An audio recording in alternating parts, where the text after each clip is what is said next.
Ang finished product natin sa itong talaba. Ito yung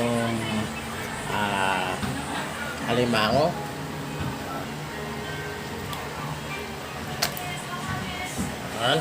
Yan batang alimango at saka may talaba na linis na natin.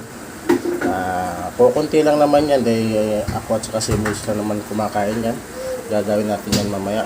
Tutungkabin na natin. Nakalaga na natin sa tali yan. Lilinisin na lang natin yan para makakuluan natin. Kasi ulap, guys, malalaman natin yung bakla na alimango. Ito, siya, ang lalaki sobrang liit. Pag babae naman malaki yung talukab ito. Siya, tinatawag na. Yan, mamula-mula siya. Ang taba nito kulay orange. May pagkakulay dilaw. Ito matataba to siya tinatawag lang alimangong bakla. Puno yung kaldeho natin, guys. Ayan, no? Ang dami niyan. 11 piraso, halagang 1.5 lang yan. Ito pa. Ang taba niya, oh. Ngayon, guys, ang ginagawa ko dyan, pinapakuluan ko siya. Malamig muna siyang tubig para hindi maghiwalay-hiwalay yung mga galamay. Ganyan ang ginagawa ko, guys, pag nagano ako ng alimango. Ngayon, nagpakulo na ako. Ayan. Mamaya, hanguin na natin yan. Saka natin iluto sa gata. Ayan yan. Habang pinapakuluan natin yon, ito naman ang gagawin natin yan. Tutungkabin na natin yan, guys. Nabuhusan na natin ang mainit na tubig siya. Ngayon tutungkabin na natin siya para malambot natin na tanggalin. Talaba, guys, na na natin yan. Magtutungkab na tayo ulit. Ayan na, guys, oh. Natungkab na natin yung talaba. Ayan, ang laki ng laman niya. Ang taba, oh. Ayan na siya. Marami pa naman yan. Ayan, guys, pulang-pula na siya, guys, oh. Ayan. Mamaya lulutuin na natin yan sa gata pag lumamig. Ayan na yan, guys, oh. Natapos na tayo magano ng talaba. Mamaya pipigaan na natin yung kalamansi at saka sili. Ito hahanguin na natin yan, guys, para maluto na natin yan sa gata. Ayan na, guys, nahiwa na natin yung sibuyas na pang-ricado natin. Yan yung garlic, guys. Garlic, ginger, onion. Ilalim man natin to dito sa crabs, guys. Yung pinaghalo-halo na natin yung dyan, ricado, tapos bubukasan na natin yung gata, guys. Ngayon, nakasalang na yan, guys. Tapos na. Ilalagyan na natin yung gata. First gata ito, guys. Gumamit tayo ng first gata na unang piga. Ayan siya. Ilalagay na natin itong seasoning niya. Ilalagay natin seasoning. Tingnan natin yung banggitin yung brand ng produkto ng seasoning natin. Natin yung salt na ito. Okay na yan.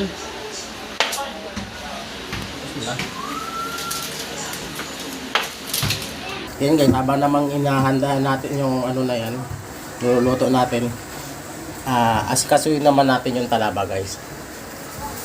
Dahil mahilig ako sa gulay, guys, i-add na natin itong gulay na ito. Ang gulay pala natin ay pichay at saka alugbate. Parang na-smoke lang natin yung siya, guys, yung gulay. Ngayon, guys, nandito na yung ricado natin sa talaba. Ito na yung talaba. Pipiga na natin yung kalamansi. Guys. Okay. Ngayon, tapos na tayo magpiga ng kalamansi, guys. Ano siya? May luya tayo.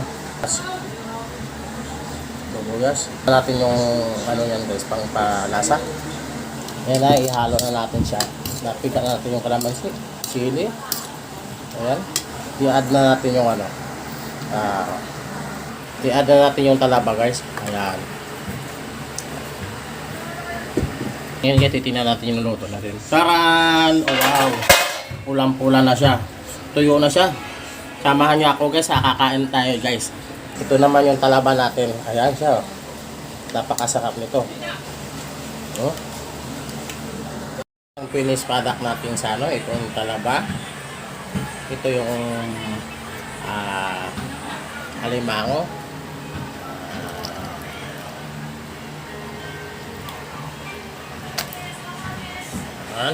Yan, guys, napakayami yan. Sigurado ako.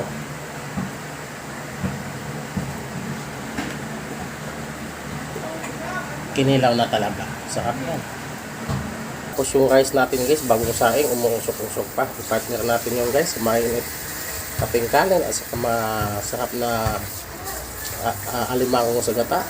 Ayun na guys, yung mainit na kanin, yung talaba, at saka gatang alimango, at saka may malapit tayong soft drinks. Natin, patak natin. Titikman natin yung yung yummy na talaba, kinilaw.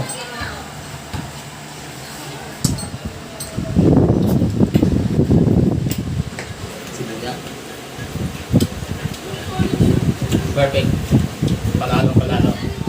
Yung sabay yung kanin. Saka alimango. Bakla siya guys. Hindi natawag alimango. Baka ang taba niya oh.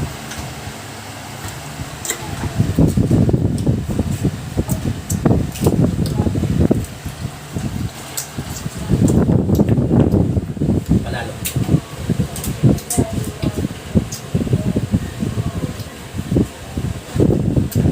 Naman natin yung live.